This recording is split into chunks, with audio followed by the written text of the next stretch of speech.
Hey guys, so I'll be doing my essay on informed consent.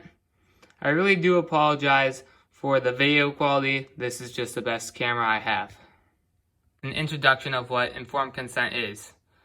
I will state the definition of informed consent, then why it is an important subject.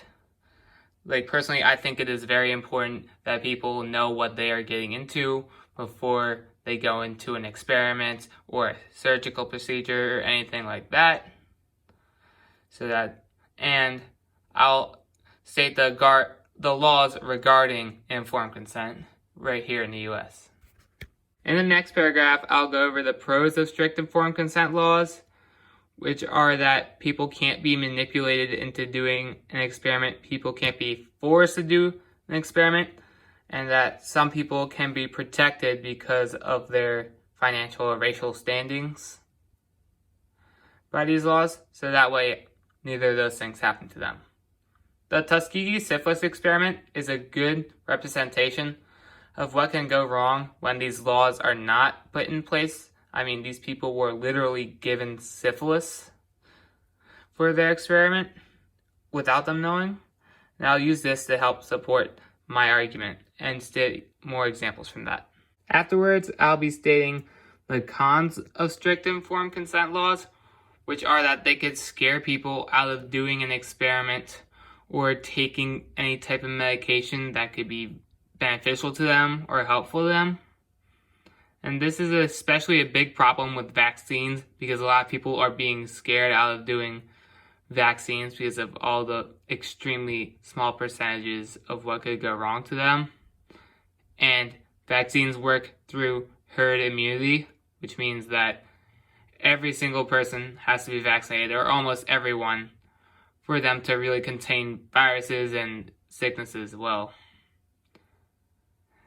If you haven't guessed yet, I'll be using vaccines and surgical procedures as good examples of why these strict informed consent laws are an issue.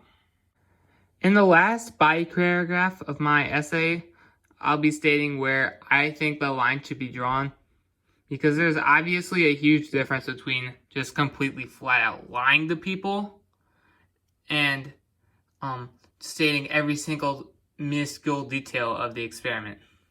There has to be a line drawn somewhere in between.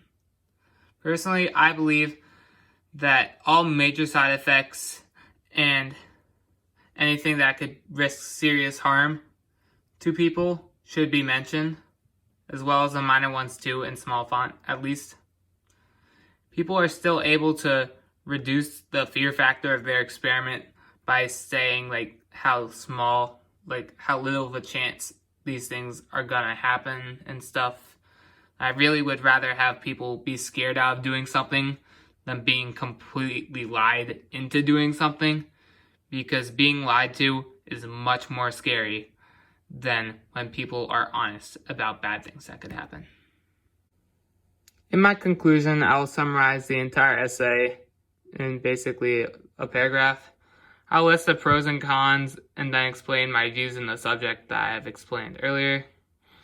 Afterwards, I'll make a works cited page for all of the experiments, medicines, and other things that are related to informed consent that I have used for my essay. I once again really apologize for the video quality and the horrible edits and stuff. I've been through a lot, and I just came back from the swim meet, went home, went back to school to get all my stuff, leave, and went into quarantine. So, this is the best I could do right now. I hope you understand.